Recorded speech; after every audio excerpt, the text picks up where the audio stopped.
tal? Los saludo con mucho gusto, soy la periodista Rocío Galván. Esto es Diálogos desde la Frontera, un programa que se edita y produce desde el Colegio de la Frontera Norte en la ciudad de Tijuana, Baja California. Y hoy vamos a hablar de un tema muy interesante. ¿Qué son las ciudades del siglo XXI? ¿Qué significan en este momento las ciudades latinoamericanas y cuáles son sus principales retos? Hablaremos con un hombre que sabe mucho de este tema después de esto.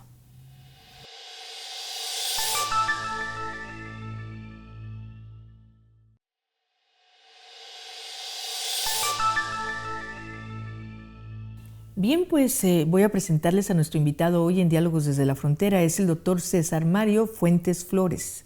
Él es doctor en Planeación Urbana y Regional por la Universidad del Sur de California en Estados Unidos. Desde 1990 se desempeña como profesor investigador del Colegio de la Frontera Norte en la sede de Ciudad Juárez, Chihuahua. Está adscrito al Departamento de Estudios Urbanos y Medio Ambiente y es parte del cuerpo académico del colegio en la especialidad en estudios de las ciudades del siglo XXI. Esta especialidad la coordina el doctor Fuentes Flores. Sus líneas de investigación son estructura urbana, vivienda, transporte e infraestructura urbana y violencia urbana. Todo esto, doctor, pues placer tenerlo por aquí. Pues muchas gracias, Rocío, por la invitación a este programa que es muy importante para nosotros en el colegio y bueno, para todas las personas que siguen estos temas.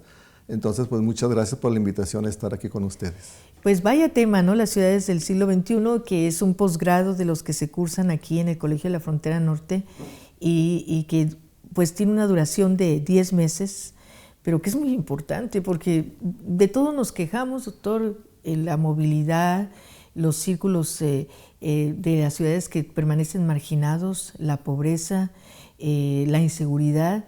Todo esto caracteriza a las ciudades del siglo XXI. ¿Por qué es importante estudiar esto y de verdad hay solución? ¿De verdad se puede reestructurar una ciudad? Bueno, hablemos tan solo de Tijuana, de Ciudad Juárez, no sé, ¿qué nos puede decir al respecto? Bueno, podemos decir que las ciudades en los últimos 20 o 30 años se han convertido en los espacios más importantes, sobre todo para la vivienda, para el hábitat de las personas.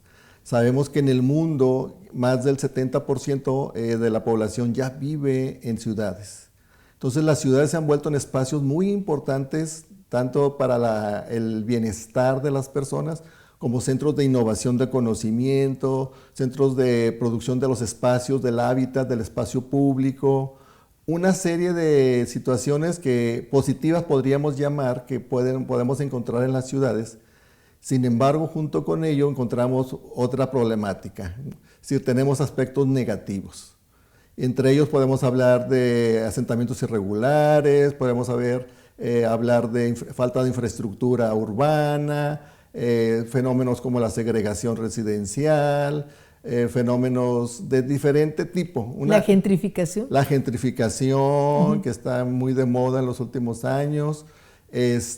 Y podemos encontrar una gran diversidad, una gran posibilidad de estudiar la ciudad para tratar de contribuir en la medida de nuestras posibilidades en este tipo de temáticas. En ese sentido, esta especialidad pues busca sobre todo formar recursos humanos para atender este tipo de problemáticas.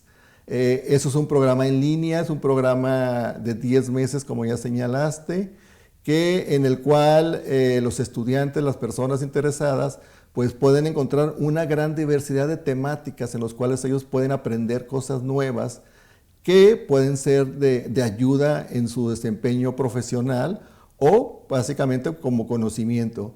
Te menciono que nuestros principales, podemos decir, estudiantes o usuarios de la especialidad, podemos encontrar a funcionarios y a funcionarias públicos a diferente escala, a nivel nacional o a nivel federal, a nivel estatal y a nivel municipal. Pero también tenemos un campo importante de personas que vienen de las organizaciones de la sociedad civil vinculadas con los temas de la ciudad, desde movilidad sostenible, a la parte ambiental, de una serie de temáticas que esas personas deciden capacitarse para realizar su trabajo pues, de manera mucho más profesional o mucho más precisa. Y el último segmento importante que participa con nosotros son profesoras o profesoras de universidades públicas o privadas que les interesa actualizarse en estas temáticas. Entonces, eso podemos decir que es nuestro principal nicho de personas potenciales interesadas en este tipo de programas, que es 100% en línea y que dependen mucho por sus actividades. Sabemos que hay personas que están muy ocupadas y que a lo mejor solamente el fin de semana pueden dedicarle tiempo a este programa, y así lo hacen. En nuestro historial de egresados y egresadas, pues hemos encontrado una gran diversidad de personas, desde personas que están en puestos muy importantes, que están muy ocupados, muy ocupadas, y que dedican un poco de su tiempo a este tipo de programas, hasta personas pues que son gente que está en el activismo, en la academia, y que ahí están dedicado parte de su tiempo para actualizarse y estar listos. Doctor, toca usted este punto muy importante porque al esbozar los diferentes sectores que toman este posgrado, dígame usted, si hay entre estos alumnos personas que son funcionarios públicos, ¿qué tanto se han aterrizado estas situaciones específicas que se ven en este posgrado especializado en ciudades del siglo XXI a decisiones gubernamentales? Que usted como académico haya visto, mira, aplicaron esto, ¿y por qué? ¿Verdad? ¿Por qué no se toma esta alternativa tan importante ante los problemas que cada vez son más fuertes en las ciudades del siglo XXI, desde las mexicanas hasta las latinas? Así es. Sí, mira, este programa ha tenido una gran diversidad de experiencias de personas que han desarrollado desde programas muy micro, desde un programa de una ciclovía que desean implementar en un municipio del país, y que el trabajo que hacen es construir una propuesta, llevarla a su municipio y implementarla, cosas así. Hemos tenido la experiencia con funcionarios públicos a nivel estatal. Tuvimos a un secretario de Desarrollo Urbano de un estado que él desarrolló su trabajo final, una propuesta nueva para cómo abordar el tema del desarrollo urbano desde un enfoque más sostenible. Entonces incorporó algunas nuevas variables a sus programas y planes que fueron novedosos, han sido muy novedosos y que se han llevado a la práctica. Entonces, hay una gran diversidad de posibilidades, de opciones de poder implementar. Hay personas que les interesa más el conocimiento, básicamente contribuir en términos del conocimiento nuevo que están generando sobre algún tema, pero la mayoría tienen que ver con aplicaciones, y nuestras aplicaciones, la mayoría de ellas son, aunque son muy micro, pero modifican la vida de muchas personas. Ha habido otros programas por ejemplo, en los centros históricos, de generar espacios más accesibles para las personas. Y bueno, un tema que es muy vivible ahora en las ciudades en el mundo, y en América Latina y en México principalmente, que tiene que ver con la movilidad, con el transporte, que se han vuelto ciudades muy caóticas debido al incremento del número de vehículos que transitan por las ciudades, y nos genera problemas de diferentes tipos. Doctor, me parece que vamos a tener que ir a nuestro primer corte comercial y vamos a regresar con más de las ciudades del siglo XXI aquí en Diálogos desde la Frontera.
Pues se me vienen a la mente, doctor, muchas preguntas, pero una de ellas es, ¿por qué ciudades tan antiguas, tan súper antiguas en otras partes del mundo, manejan una estructura? Hay algo que las hace como semejantes, son ciudades peatonales. Usted hablaba al cierre, antes de irnos a corte, de que cada vez hay más vehículos. Esas ciudades son ciudades que se caminan, son peatonales, y sus rutas de transporte son muy organizadas, muy bien llevadas. Pero son ciudades muy antiguas. Y las ciudades modernas, como característica de Latinoamérica, por ejemplo, ¿verdad?, que es el tema de las ciudades del siglo XXI, sucede todo lo contrario. Son ciudades que no se caminan casi, por la gran cantidad de vehículos que hay. La mayoría de las personas no las caminan y no tienen un transporte público adecuado. ¿Qué pasó ahí? Pues mira, este tipo son modelos de ciudades que hay en el mundo que nos presentan diferentes como alternativas de movilidad. Generalmente los académicos estudiamos, por ejemplo, sabemos un modelo de ciudad, por ejemplo, tipo de Estados Unidos, pues es una ciudad dispersa, donde no hay los espacios para que la gente pueda caminar. Es una ciudad construida para el vehículo, donde cada vez las actividades económicas, recreativas, están más lejos de donde vivimos. Y esto hace que la única opción es utilizar un vehículo motorizado para poder llegar a ese espacio, a ese lugar. Y en contraposición tenemos una ciudad tipo europea, muy compacta, donde hay diferentes, que le llamábamos mezclas de uso de suelo, donde cerca de donde una persona puede vivir, puede encontrar una tienda donde puede surtir sus comida, alguna comida, y solamente se moviliza en términos de ir a su trabajo o en términos de ir a una actividad recreativa. Entonces, son ciudades que se crearon con una alta densidad de población, edificios muy grandes, edificios poblacionales, que también nos generan toda una cultura de saber vivir en edificios. Yo escuchaba, por ejemplo, en Ciudad Juárez durante muchos años la gente ha dicho que a ellos no les gusta vivir en edificios, que a ellos les gusta vivir solamente en casas individuales o unifamiliares, porque no les gusta el ruido que hacen los demás. Digo, no, pero tenemos que ser también un poco tolerantes a las demás personas. Entonces, bueno, esto nos plantea en qué estamos en América Latina, en el contexto latinoamericano, en el contexto mexicano. Nosotros somos como un híbrido, que nos encontramos en situaciones de un gran crecimiento, sobre todo en los últimos años, de expansiones de nuestras ciudades, y que se han hecho asentamientos o viviendas, se han construido en las periferias. Y esto ha generado pues una gran movilidad de personas, tanto para ir a trabajar, como para ir a la escuela, como para actividades recreativas, y con la diferencia que nosotros pues, no tenemos tantos recursos para invertir en infraestructura de movilidad. Es decir, los recursos que existen también es un problema, de que están destinados principalmente a movilidad motorizada. Es decir, casi no hay programas o proyectos o acciones que se dediquen a atender problemáticas más de la movilidad sostenible, como el uso de las bicicletas, el uso de caminar, de que podamos nosotros pensar que podemos hacer, o cuando menos ciertas de nuestras actividades, a una distancia caminable para poder no usar el vehículo. Y solamente usarlo pues realmente cuando tenemos que ir a distancias pues ya mayores, mucho más grandes, que no nos queda otra. Entonces creo que ahí ha faltado pues planeación, ha sido falta de visión, de planeación, que a veces nuestra planificación es muy reactiva y ya pasamos y tenemos ya grandes problemáticas, y a veces es muy difícil ya una vez que tenemos una problemática muy grande poderla modificar. Entonces, esto nos genera grandes retos como ciudades para poder enfrentar determinadas problemáticas, pero pues este tipo de programas, como la especialidad en estudios de las ciudades del siglo XXI, pues ofrece algunos elementos que pudieran ser de apoyo, de ayuda, para ir en este proceso de transformación, de modificar nuestras ciudades, aunque sea de manera muy micro, de manera muy pequeña, podamos nosotros ir incidiendo en estos cambios que necesitamos y que requerimos urgentemente. Sí, porque usted acaba de decir, son ciudades que no se planearon y que después es muy difícil corregir. Así es. Es decir, esta tradición de ciudades que se pueden caminar y todo esto sería difícil de imaginar en ciudades que no tienen, por ejemplo, como Tijuana, que no tiene buenas banquetas. Así es. Entonces, pues resulta a veces más retador caminar que ir en vehículo. Así es. Entonces, sí. Yo recuerdo un estudiante de aquí del COLEF que él hizo un estudio sobre caminabilidad en Tijuana hace algunas generaciones y me tocó a mí dirigir esa tesis. Y algo que nos llamaba mucho la atención era que buscando un censo sobre infraestructura o equipamiento de la ciudad, nos dábamos cuenta que el 90% de la ciudad no tenía banquetas. No tenía banquetas. Entonces, ¿cómo vamos a proponer nosotros un plan de caminabilidad o de movilidad sostenible en la caminabilidad si la gente nos va a decir, pues están locos? Pues sí. Porque no tenemos banquetas. ¿Cómo caminamos? Andamos en medio de los vehículos. Y como decía, los presupuestos para este tipo de infraestructura pues son muy limitados. Sí, ese es un aspecto, por ejemplo, y no quiero particularizar a Tijuana porque estamos hablando de las ciudades del siglo XXI, pero bueno, no hay banquetas y tampoco quisieron hacer una ciclovía y la verdad los ciclistas que andan aquí en la ciudad se arriesgan a mucho porque tampoco hay una circulación adecuada para este tipo. Entonces, yo me pongo a pensar cómo corregir eso en Tijuana. Bueno, ya hay más banquetas de cuando realizó el estudio. El estudiante ya hace como 10 años. Hace como 10 años, bueno, supongamos que ahorita un 30% de la ciudad, un 35% tiene banquetas. Pero estas graves omisiones también se reflejan en la calidad de vida, porque una persona que camina, pues tiene una mejor salud de todo tipo, ¿verdad? Y en cambio, 8 horas arriba del carro generan una serie hasta de padecimientos de tipo salud, me refiero, problemas, ¿no? Entonces, ¿cuál es en ese sentido la perspectiva de un hombre, un académico como usted que ha visto la evolución de todas estas ciudades para que realmente se puedan corregir, o sea, para que realmente se pueda reestructurar una ciudad con este tipo de problemas? Se están haciendo obras de infraestructura, pero me pregunto, no creo que sea suficiente. ¿Tendría que haber un interés de los habitantes, doctor, o cómo plantear esta situación? Sí, aquí se tiene que abordar la temática desde diferentes ópticas. Por un lado está pensar en una planificación urbana, pero más de largo plazo. Si nosotros somos muy reactivos y pensamos sobre todo algo que nos afecta mucho en este aspecto, tiene que ver que nuestros periodos de gobierno son cortos y que cada presidente o cada alcalde o cada funcionario que llega a un puesto pues quiere reinventar el hilo negro.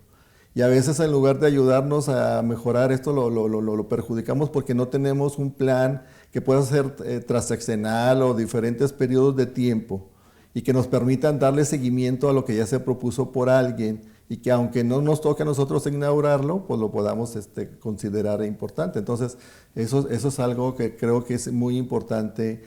La otra parte pues, somos los habitantes de la ciudad.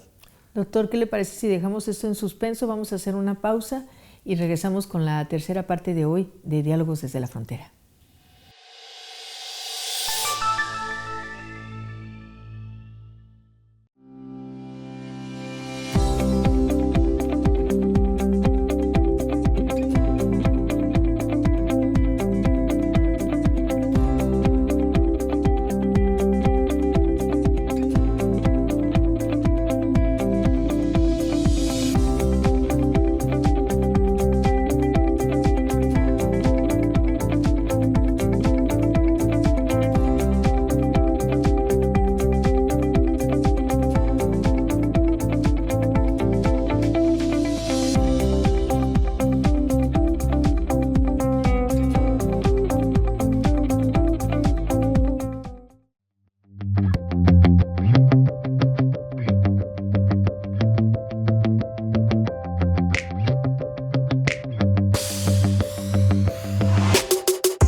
Bien, pues retomamos, se quedó usted en habitantes, en esa parte que comprende a los que vivimos. Me decía una persona, Cristina Pacheco, que en paz descanse, decía aquí nos tocó vivir, y me decía una persona, no, aquí decidiste vivir. No siempre, ¿verdad? A veces sí nos toca vivir, aquí nos toca vivir. Entonces, ¿qué papel juegan los habitantes? Sí, los habitantes jugamos un papel muy importante en la ciudad. Los habitantes somos los que podemos decidir o incidir sobre las políticas públicas que nos afectan o nos benefician. Entonces, en este tipo de actividades es importante la participación ciudadana, que los ciudadanos nos involucremos en temáticas o problemáticas que nos afecten mucho nuestra vida cotidiana o cosas que nosotros podamos proponer. Siempre me ha tocado, por ejemplo, ir cuando se inaugura un gobierno donde se consulta a la ciudadanía y yo escucho las propuestas de las personas que están ahí opinando y me parecen extraordinarias. Que la gente, hay personas que tienen una idea muy clara de lo que hay que hacer, cómo hacerlo y a veces que no se llevan a cabo. Yo digo, ¿por qué no? ¿Qué es lo que pasa? ¿Por qué esta idea que me parece a mí muy, muy importante, que a través de estos mecanismos de participación, de consulta, de escucha, etcétera, y no se retoman? ¿Y por qué no se llevan a cabo? Pues, ¿dónde se pierden? ¿Dónde pasa esto? A veces pasa por la cuestión de los recursos, a veces pasa porque pues, no hay interés en empujar ese tipo de cosas, pero yo creo que sí, los ciudadanos y las ciudadanas de la ciudad somos clave para empujar y decir qué queremos, hacia dónde queremos llevar a nuestra ciudad. No solamente que venga el funcionario X que diga, no, aquí voy a poner un puente. Ok, bueno, pues sí, pero me consultaste, a mí me parece que este puente se pudiera hacer de esta otra forma, a lo mejor ayudaría más.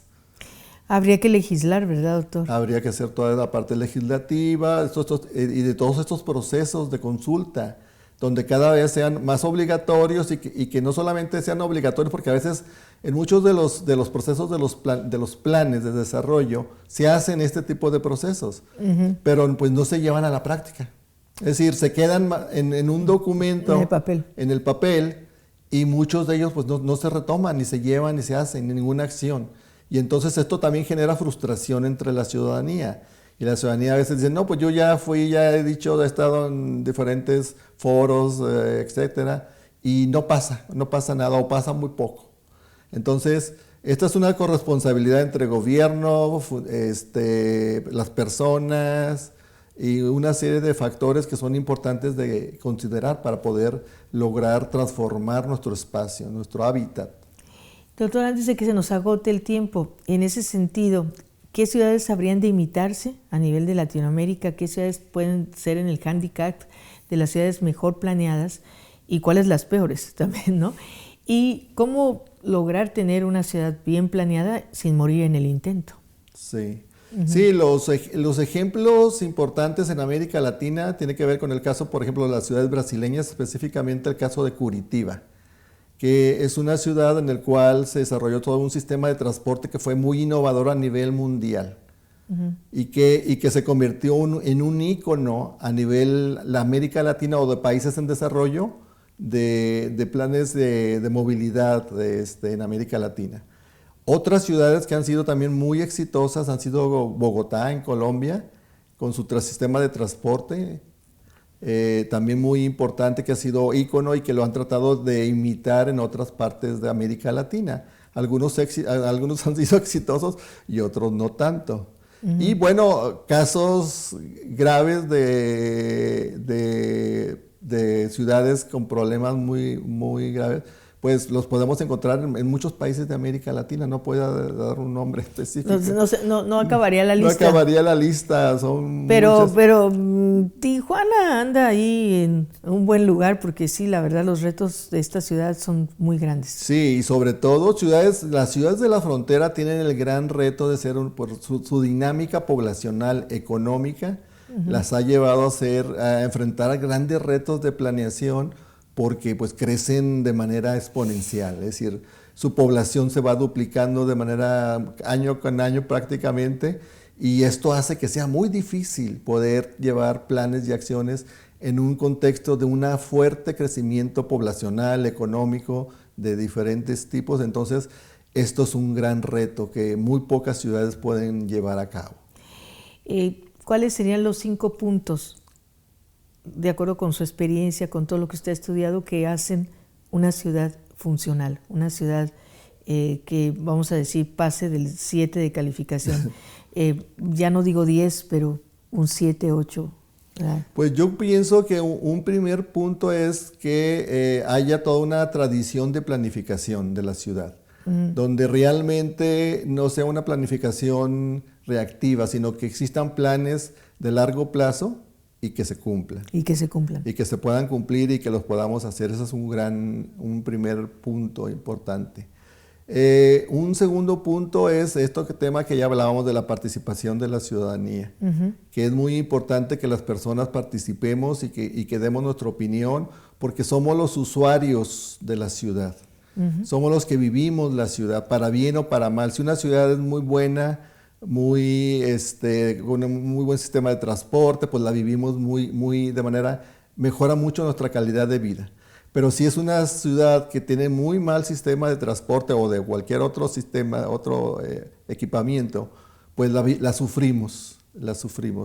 Entonces creo que esos son 2 puntos creo que son muy importantes de llevar a cabo y que nos permiten sobre todo pues poder pensar en mejores ciudades en el futuro. Y bueno, de nuevo, la especialidad lo que busca es formar recursos humanos en esas áreas para que podamos contribuir como institución y como personas, aunque sea con un granito de arena, en la formación de este tipo de recursos, de personas que puedan contribuir a mejorar su hábitat o su espacio urbano donde ellos viven. Doctor, pues ha sido un verdadero placer. No tocamos el tema de la seguridad, nos quedó corto el tiempo.